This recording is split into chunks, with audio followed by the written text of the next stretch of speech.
नमस्ते दोस्तों, आज हम भारत के इतिहास के एक ऐसे अध्याय में गोता लगाने जा रहे हैं जो सबसे लंबे शासन का प्रतीक है। हम बात कर रहे हैं मेवाड़ के गुहिल और सिसोदिया राजवंशों की अखंड विरासत की। इस वीडियो में हम उनकी प्राचीन नींव से लेकर महाराणा कुंभा के स्वर्ण युग और महाराणा सांगा के सैन्य चरमोत्कर्ष तक का शानदार सफर तय करेंगे। प्राचीन काल में मेवाड़ क्षेत्र को मेदपाट, प्रागवाट और शिवी जनपद के नाम से जाना जाता था, जिसकी राजधानी मध्यमिका हुआ करती थी। 566 ईस्वी में गुहिल ने इस महान राजवंश की स्थापना की थी। 646 ईस्वी का सामोली शिलालेख जावर के प्राचीन खनन उद्योग और अरण्यवासिनी देवी के मंदिर का विवरण देता है। इसके अलावा आगरा में मिले 2000 चांदी के सिक्के भी इस राजवंश की प्राचीनता पर प्रकाश डालते हैं। इतिहासकार फरिश्ता के अनुसार मेवाड़ के राणा का राज्य मुस्लिम धर्म की उत्पत्ति से भी पहले का है। अब बात करते हैं मेवाड़ के महान योद्धा बापा रावल की, जिनका शासनकाल 734 से 753 ईस्वी तक रहा। बापा रावल का वास्तविक नाम कालभोज था और उन्हें हिंदू सूर्य, राजगुरु और चक्वई जैसी बड़ी उपाधियां प्राप्त थीं। हारित ऋषि के शिष्य बापा ने चित्तौड़ किले पर कब्जा करने के लिए मान मौर्य को हराया। उन्होंने अपनी सेना के साथ गजनी तक मार्च किया और वहां के शासक सलीम को गद्दी से हटा दिया। इतिहासकार सीवी वैद्य ने उनकी इसी सैन्य प्रतिभा की तुलना चार्ल्स मार्टल से की है। आपको जानकर हैरानी होगी कि उन्होंने एक सैन्य अड्डा भी स्थापित किया था, जिससे रावलपिंडी शहर का नाम पड़ा। उन्होंने नागदा में अपनी राजधानी बनाई और एकलिंगजी मंदिर का निर्माण कराया। बापा रावल के बाद अल्लट, जिन्हें आलू रावल भी कहा जाता था, ने मेवाड़ में प्रथम औपचारिक प्रशासनिक नौकरशाही की स्थापना की। महालक्ष्मी के पुत्र अल्लट ने हुन राजकुमारी हरिया दैरवी से विवाह किया था। उन्होंने कर्नाटक, मध्य प्रदेश, गुजरात और पंजाब के साथ व्यापारिक नेटवर्क स्थापित किए और मेवाड़ को वाणिज्य के लिए खोल दिया। उनके प्रधान वास्तुकार अग्रद द्वारा वराह मंदिर का निर्माण किया गया। 953 ईस्वी की सारणेश्वर प्रशस्ति इस काल की कराधान और रखरखाव प्रणाली का एक अहम आधारभूत रिकॉर्ड प्रदान करती है।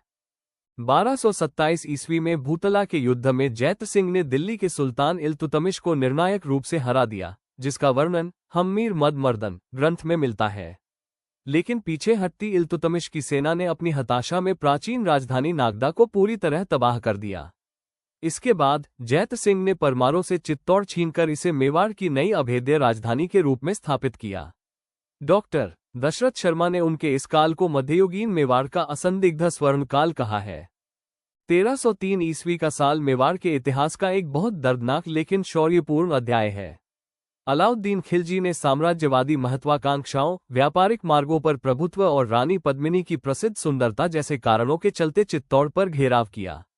इस समय चित्तौड़ का पहला साका हुआ, जहां राजा रतन सिंह ने सेनापति गोरा और बादल के साथ केसरिया किया और रानी पद्मिनी ने 1600 महिलाओं के साथ जौहर का नेतृत्व किया।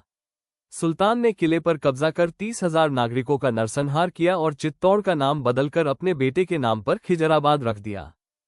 रतन सिंह के साथ ही मेवाड़ की रावल शाखा का अंत हो गया था। लेकिन 1326 ईस्वी में सिसोदा के सामंत हम्मीर ने बनवीर को हराकर चित्तौड़ किले को वापस ले लिया और इस तरह सिसोदिया शाखा की शुरुआत हुई। हम्मीर ने सिंगोली की लड़ाई में मोहम्मद बिन तुगलक को भी हराया। उनकी वीरता के कारण उन्हें विषम घाटी पंचानन, वीर राजा और मेवाड़ का उद्धारक जैसी ऐतिहासिक उपाधियों से सम्मानित किया जाता है।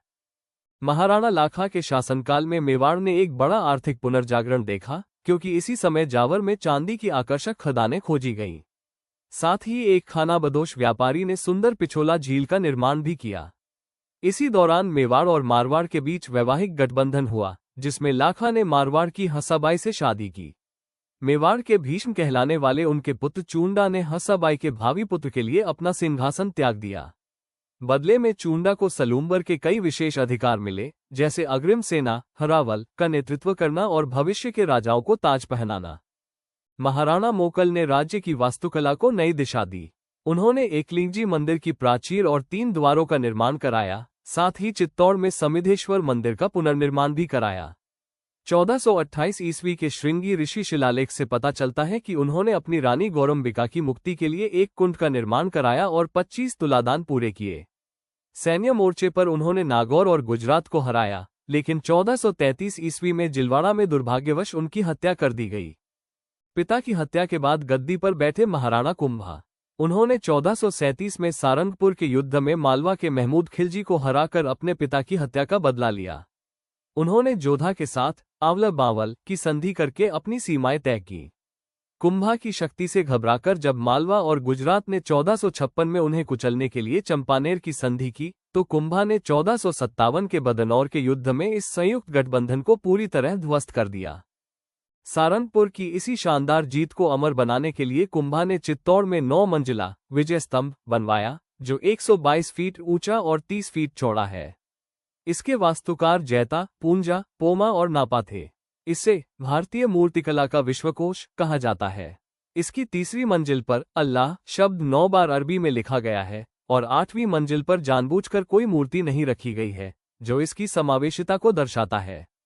ये राजस्थान की पहली इमारत है जिसे आधुनिक डाक टिकट पर प्रदर्शित किया गया था। कुंभा केवल योद्धा नहीं, एक महान निर्माता भी थे। वीर विनोद के अनुसार उन्होंने मेवाड़ के 84 किलों में से 32 का निर्माण अकेले करवाया था। इनमें सबसे प्रमुख है कुंभलगढ़, जिसे प्रधान वास्तुकार मंडन ने डिजाइन किया था। इस किले के सबसे ऊपरी महल और कुंभा के निजी निवास कटारगढ़ को इसकी ऊंचाई के कारण मेवाड़ की आंख कहा जाता था। महाराणा कुंभा एक उच्च कोटि के विद्वान और एक कुशल वीणा वादक भी थे। उन्होंने संगीत राज और सुधा प्रबंध जैसे कई ग्रंथ लिखे और जयदेव के गीत गोविंद पर रसिक प्रिया नाम की टीका भी लिखी। उनके दरबार में वास्तुकार मंडन और उनकी बेटी रमाबाई जैसी महान संगीतकार शामिल थीं, जिन्हें वागीश्वरी की उपाधि प्राप्त थी। कुंभा को उनकी बहुमुखी प्रतिभा के लिए हिंदू सुल्तान और अभिनव भरताचार्य जैसी उपाधियां दी गईं। 1509 ईस्वी में जब महाराणा सांगा ने मेवाड़ की गद्दी संभाली, तब वे दिल्ली, गुजरात और मालवा के शक्तिशाली सुल्तानों से घिरे हुए थे। सांगा ने बिना डरे अपने शुरुआती अभियानों में खतौली और बाड़ी की लड़ाई में इब्राहिम लोदी को कुचला। 1519 में गागरोन की लड़ाई में मालवा के महमूद खिलजी द्वितीय को हराया और गुजरात के उत्तराधिकार संघर्ष में भी मुजफ्फर शाह द्वितीय की सेना को धूल चटा दी। 1527 में बयाना की लड़ाई में सांगा से मिली हार के बाद बाबर ने अपनी सेना को प्रेरित करने के लिए जिहाद की घोषणा कर दी। इसके जवाब में महाराणा सांगा ने राजस्थान के हर प्रमुख राजा को पत्र लिखा और एक विशाल सेना एकजुट की। उनके इस शक्तिशाली दरबार में मारवाड़, आमेर और बीकानेर के शासकों के साथ साथ महमूद लोदी और हसन खान मेवाती जैसे अफगान सहयोगी भी शामिल थे। कुल मिलाकर उनकी कमान में 7 राजा, 9 राव और 104 सरदार थे। आखिरकार खानवा के मैदान में एक भीषण युद्ध हुआ, लेकिन इस युद्ध में राजपूतों की विभाजित कमान संरचना और पारंपरिक घुड़सवार सेना के सामने बाबर का आधुनिक फील्ड तोपखाना और तुलगमा युद्ध प्रणाली भारी पड़ गई। सांगा युद्ध के मैदान में गंभीर रूप से घायल हो गए। बाद में इस महान योद्धा को उनके ही कुछ सहयोगियों द्वारा जहर दे दिया गया और कालपी में उनका निधन हो गया।